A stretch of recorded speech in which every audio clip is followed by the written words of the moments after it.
Comme chaque matin à l'aube depuis 20 ans, Pierre Robertson file vers la plage.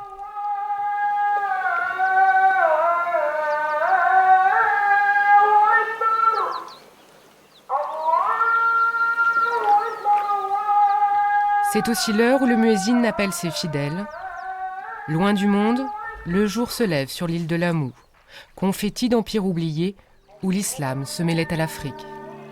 Nous sommes au nord du Kenya, à quelques encablures de la côte.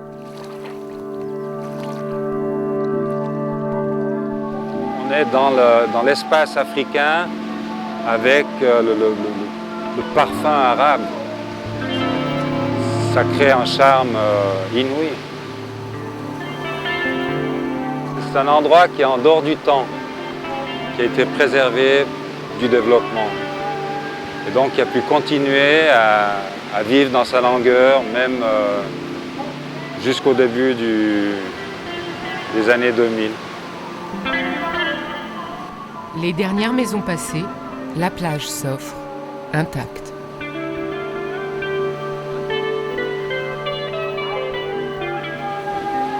On peut marcher sur cette plage pendant 12-13 km.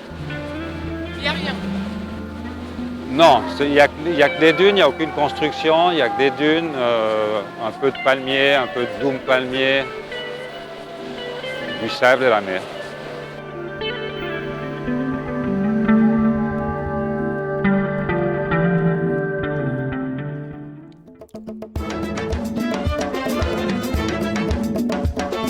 Il existe aux quatre coins du monde des plages mythiques, aux allures de paradis terrestres. À 2 degrés sous l'équateur, loin des safaris de masse du Kenya, l'île de Lamu abrite l'une d'elles. Cette plage s'appelle Shela, près du village du même nom, à l'extrémité sud de l'île. Protégée par ses dunes immenses, c'est un terrain de jeu totalement vierge.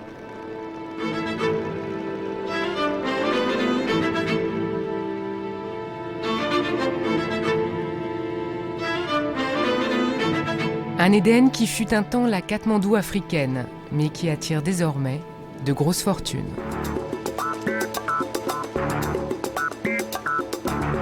Car il y a 5 ans, la jet-set monégasque s'est entichée de Shela, menaçant l'équilibre de cette communauté. Pour l'heure, au rythme des boutres, au pas de l'âne et de l'islam ancestral, 1 millier d'habitants, dont 50 occidentaux, poursuivent à Shela leur vie, à l'abri du monde.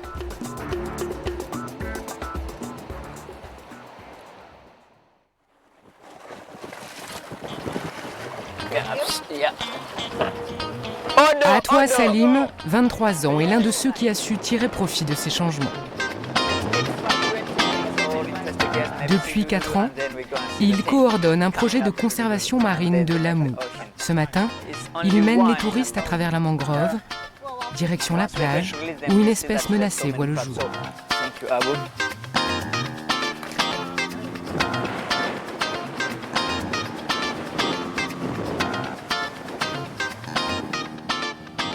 L'idée, faire adopter par de riches occidentaux ces petites tortues pour financer leur protection.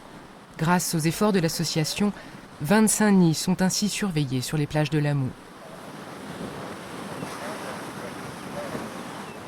Les tortues sont attirées par le bruit des vagues et la ligne d'horizon. Car avec les reflets, c'est ce qui est le plus lumineux. C'est cette direction-là qu'elles suivent.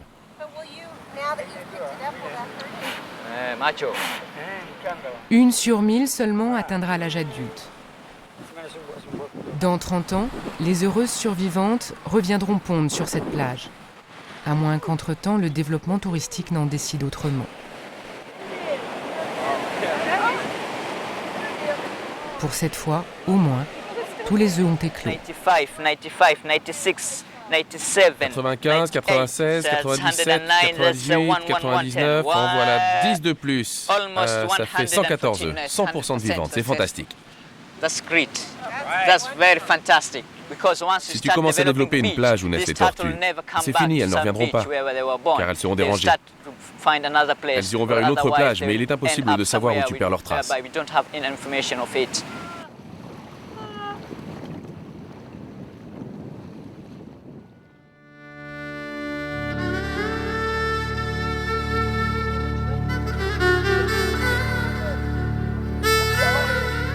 Voici le père d'Atois.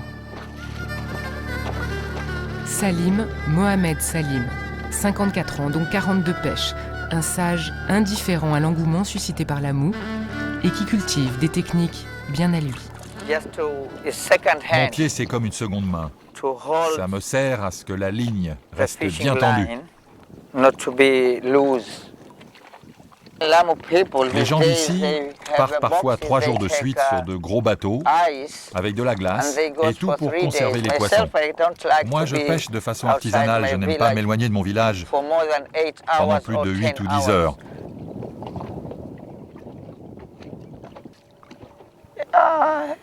Bien sûr, il y a des problèmes ici à Sheila. Mais si tu es pêcheur, ça va.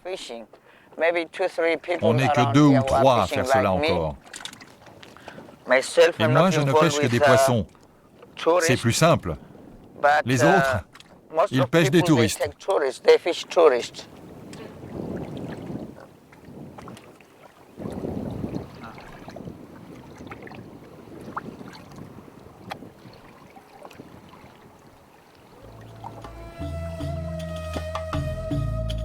Sheila la pieuse, Sheila la pudique se dévoile tout de même à ceux qui savent l'aimer avec constance. 14 ans que Valérie Jackson vit ici 10 mois de l'année. Comme chaque matin, cette infirmière commence sa tournée dans le labyrinthe du village. Elle veille à ce que tous respectent les traitements qu'elle administre.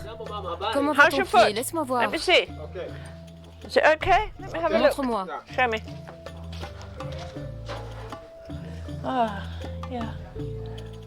C'est bon, tu vas perdre ton ongle et un autre va pousser. Ok, c'est bon.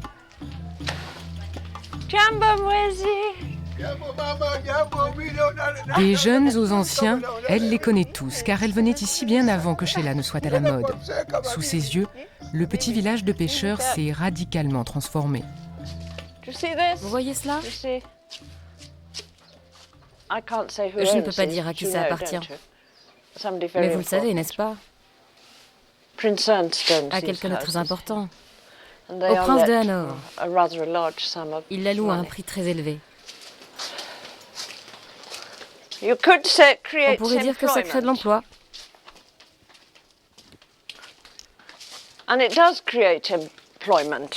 Et c'est vrai dans un sens. Mais bon, les touristes apportent aussi leurs habitudes occidentaux et c'est très difficile à assimiler pour une culture aussi traditionnelle que celle-ci.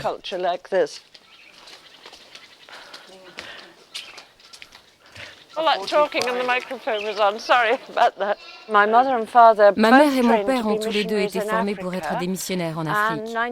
Mais c'était en 1938. Hitler est arrivé et ils ne sont jamais partis pour l'Afrique. Par un curieux tour du destin, c'est moi qui ai fini ici. Il y a des moments où je me dis qu'ils me rendent dingue et que je vais partir, mais le temps passe et je reste. Alors chaque matin, avec ses moyens dérisoires, Valérie ouvre le seul dispensaire du village.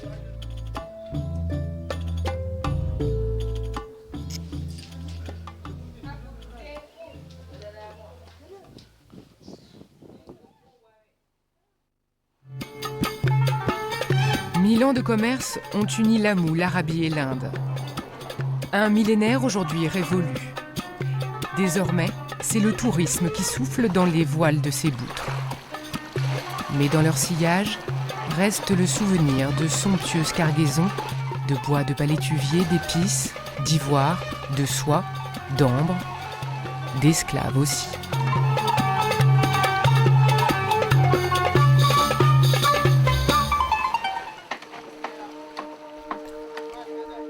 À même la plage, cet atelier est le dernier à Sheila à construire encore ses boutres.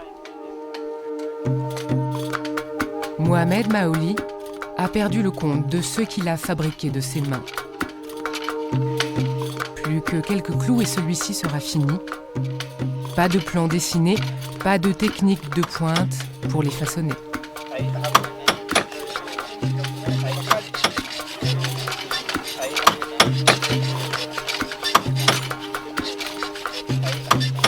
Ici, les outils ressemblent plus à des instruments de musique, comme des archets tendus pour jouer une symphonie au temps, qui semble ici s'être arrêtée.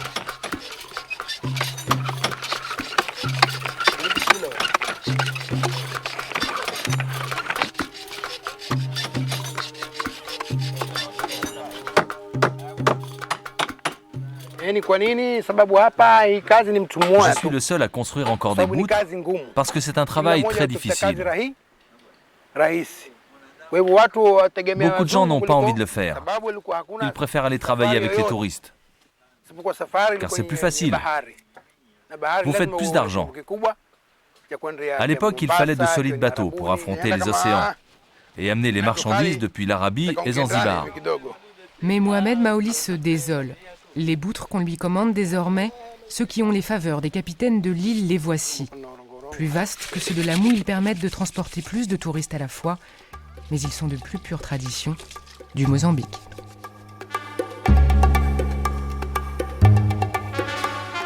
À l'Amou, il n'y a pas de transport motorisé. Seul le pas des ânes ponctue les heures de la journée. Le sable pour bâtir les maisons, les biens et les denrées, ici c'est eux qui portent tout. Et parfois, certains se blessent. C'est pour leur venir en aide qu'a été créé un sanctuaire. À leur chevet, tous les jours, toute la journée, toute l'année, Abdallah Hadi Rifai.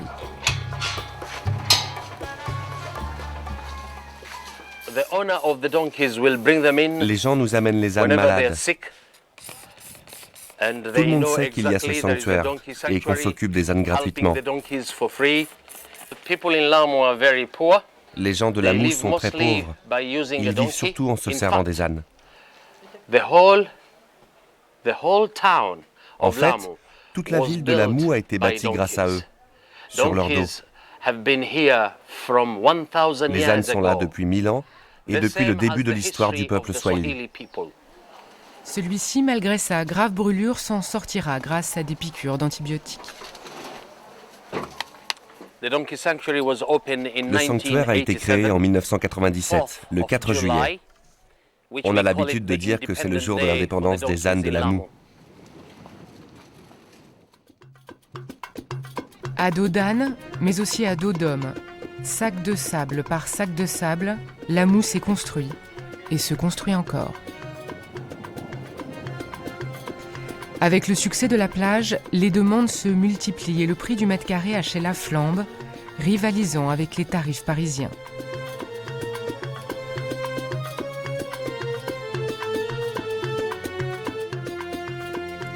De la civilisation swahili, mélange de l'aventure islamique et de la tradition du continent noir, il reste cette architecture.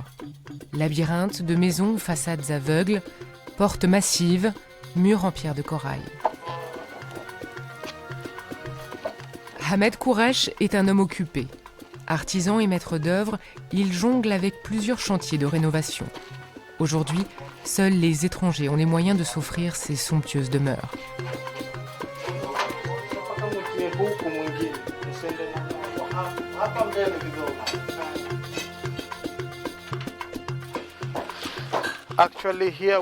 Là, ce sera un petit toit, et là, ce sera une nouvelle piscine,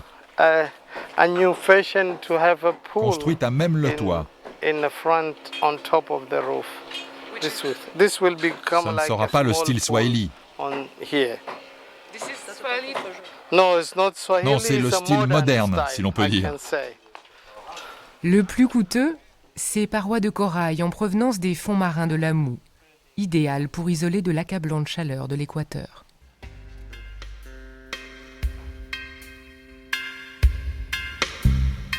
« 11 heures, la plage se vide déjà car il fait trop chaud pour marcher.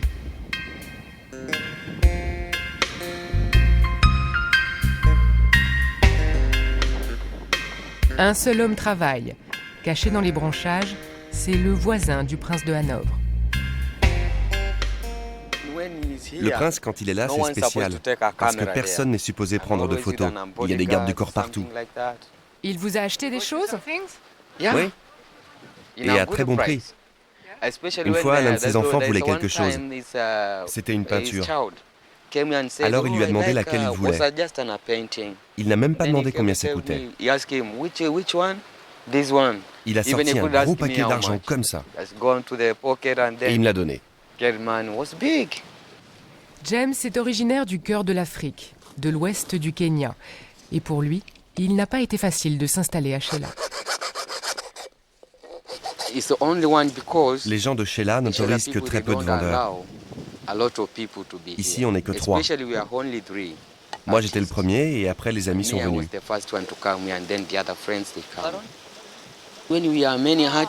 Les gens d'ici pensent que si on est nombreux, on embête les touristes et on les harcèle.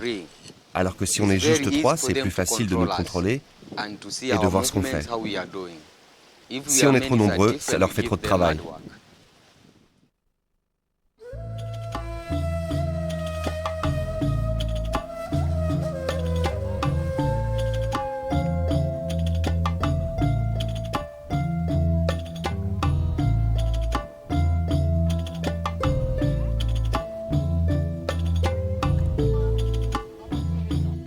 Pour Valérie, pas question d'aller pique-niquer sur la plage, car elle fuit les nouveaux touristes de Sheila.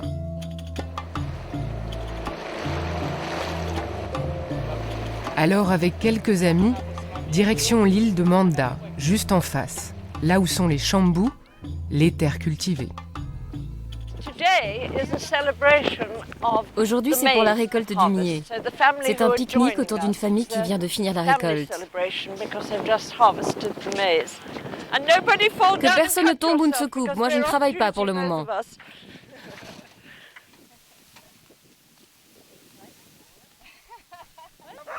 Occidentaux fortunés en vacances, Kényans blancs résidant à la moue et locaux se mélangent parfois. Et pour que le confort des uns s'accommode de la culture des autres, quelques petits aménagements ont été imaginés. C'est ce que les Victoriens appellent la boîte à tonnerre. Et si les Swahili veulent l'utiliser, ils enlèvent la boîte en bois et il y a un trou dans la terre. Après, on met un peu d'eau chaude sur tout cela et ça part dans la terre. Vous voyez, c'est très écologique.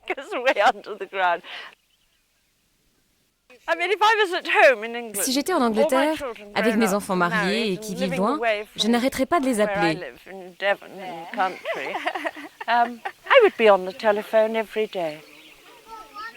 Je suis toute seule, je m'ennuie, tu ne t'occupes pas de moi. Je connais tellement de femmes de mon âge veuves ou divorcées qui font cela. Alors que moi, mes enfants me réclament. Je ne changerai ma vie pour rien au monde. Je suis en paix avec moi-même. Hello,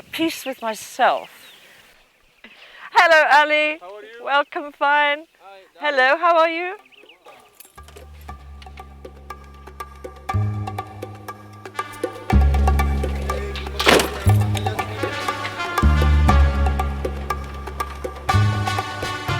Certains ânes sont trop malades pour venir au sanctuaire.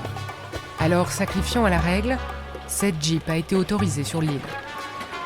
Abdallah s'en sert comme d'une clinique mobile et parfois même comme d'une ambulance, mais il n'est pas toujours aisé de circuler. On doit attendre que ces ânes nous laissent passer. Il y a seulement 3 véhicules sur toute l'île. Une pour le commissaire de police, une autre, celle-ci pour les ânes. Et il y a aussi un tracteur qui sert à ramasser les ordures pour nettoyer la ville. Cette voiture s'appelle Mama Pumba. Ça veut dire la mère des ânes.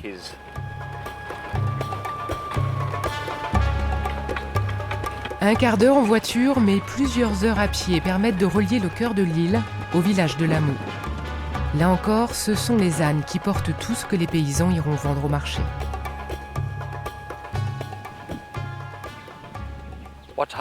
Qu'est-ce qui s'est passé là? Il porte tellement de choses qu'il est blessé, tu vois. Il faut qu'on l'aide un peu. Éloigne-toi un peu. Mets-toi sur le côté.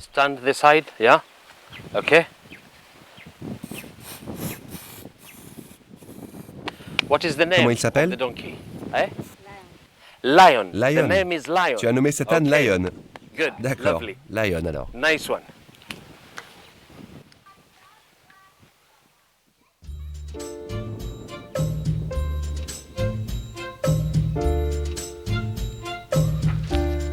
Lorsque Pierre est arrivé de sa Suisse natale il y a près de 20 ans, il n'y avait que 5 autres occidentaux à Sheila. Depuis, il s'est marié, converti à l'islam et fait régner une propreté toute helvétique dans son hôtel réservé à un tourisme raffiné. Allez, bonne journée, au revoir. L'île ne possède pas les infrastructures pour le tourisme de masse de toute façon. Il n'y a que des petits hôtels, il y a une petite piste d'atterrissage. Ça autocontrôle un peu le flux. Une poignée d'hôtels à Chelam et 2 écoles. L'une, publique, financée par l'État. L'autre, Pierre l'a lui-même construite pour ses 2 fillettes avant que les prix de l'immobilier ne flambent.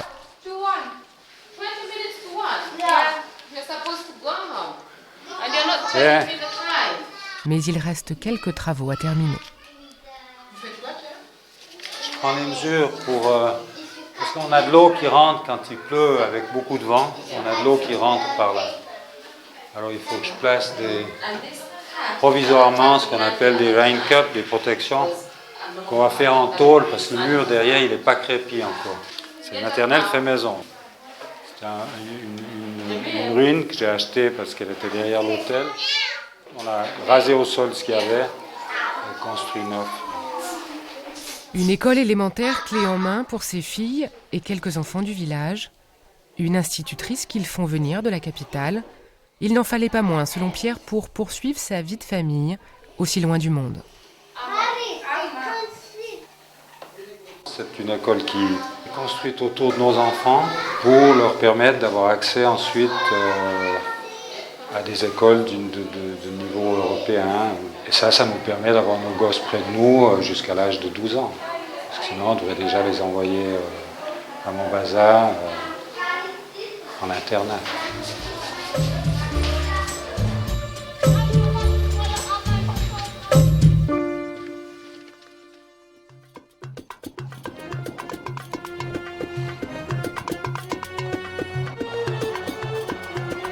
C'est l'heure de rentrer à la moue pour l'architecte. Les boutres permettent à tous de s'épargner la petite heure de marche qui relie Cheila à la ville. Rigueur de l'islam, exubérance de l'Afrique, la moue est le miracle fragile de cette culture swahili protégée du progrès. Destin croisé de cultures qui, par vagues, au cours des siècles, se sont fracassés sur la cité. Ville à remonter le temps, lieu saint de l'islam, la moue vient d'être classée patrimoine mondial par l'UNESCO.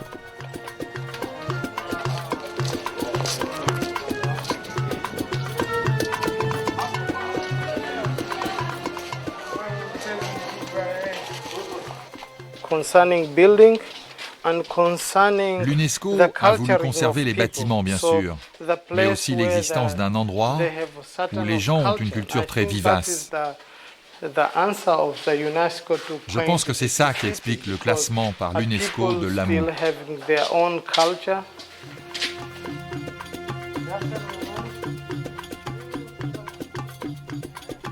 Des demeures tricentenaires du plus pur style swahili. Mais avec l'inflation des prix, les habitants n'ont plus les moyens de les rénover. Qu'importe pour Ahmed Kouresh, du moment que vive la tradition. Moi, si je fais ce métier, c'est parce que c'est mon histoire. Mon arrière-arrière-grand-père est né ici. Dans ma famille, on est tous d'ici. Alors, lorsqu'on parvient à conserver une maison, un bâtiment, quelque chose, cela me rend très fier, car c'est rattaché à mon histoire, à celle de mes aïeux. Alors que s'envolent les dernières prières, Valérie sacrifie, elle, à un autre rituel. Un dernier verre au Peponi, hôtel mythique où Hemingway et Mick Jagger auraient séjourné. Ce point de rencontre de la jet-set de Cheila est aussi le lieu de toutes les rumeurs. Oh no! I couldn't possibly tell you about the gossip. No. We hear. Les rumeurs, nous on les échange, mais on ne les relaie pas. On garde ça pour nous. Il y a des oreilles partout ici. This village has many ears. No. Yes, we exchange all the gossip here. All of life. Toute la vie de Cheila passe par cette terrasse. Une grande variété de gens se mélangent ici. Certains payent même une petite fortune pour venir ici en vacances. On vient ici à la tombée du jour. On peut regarder les étoiles qui apparaissent, il n'y a pas de pollution. C'est un moment très agréable. Toutes les frustrations de la journée vont glisser sur la nuit.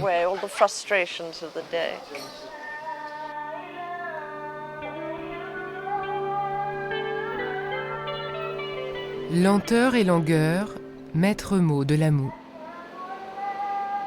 Il est 18h et le temps s'est arrêté.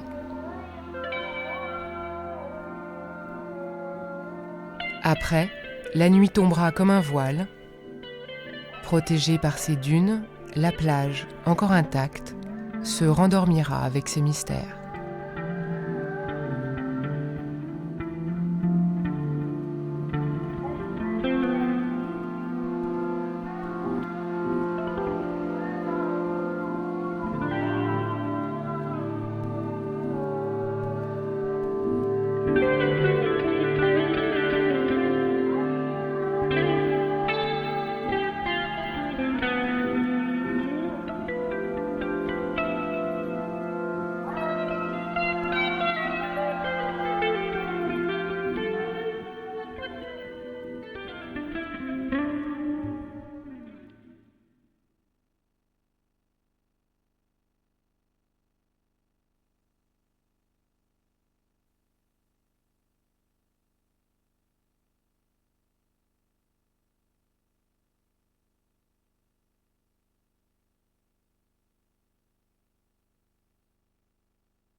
Do they dig out with their flippers or do they bite?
The donkey sanctuary was opened in 1987, 4th of July, which we call it the Independent Day for the donkeys in Lamu.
When he's here, no one's supposed to take a camera here. And always with an bodyguard, something like that.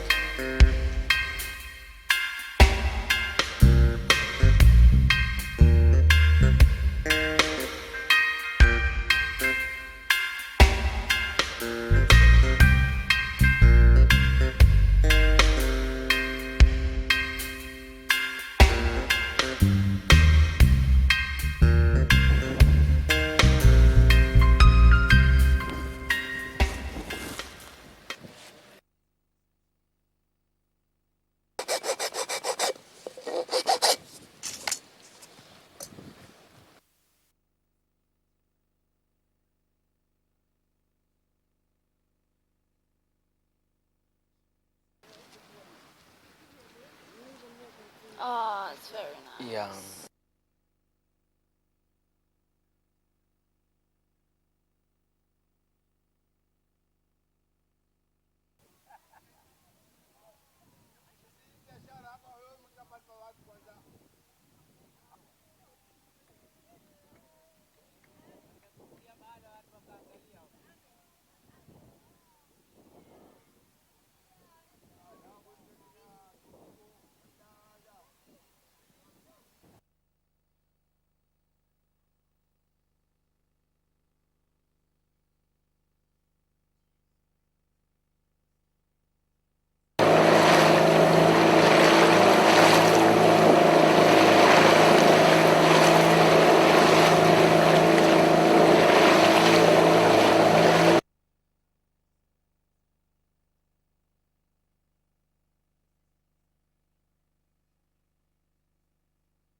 Yes, he's keeping very quiet over there.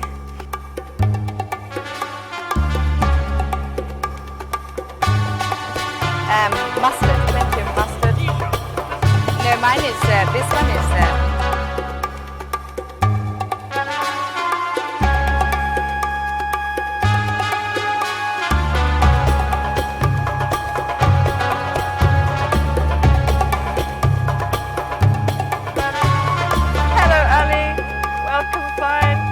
Hello, how are you?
Eh?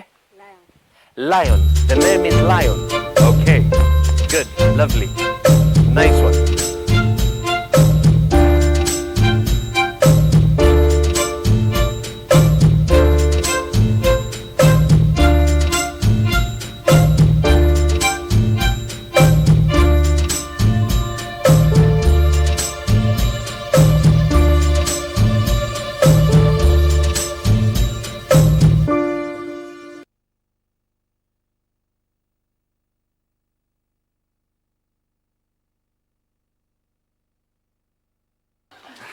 Allez, bonne journée, au revoir.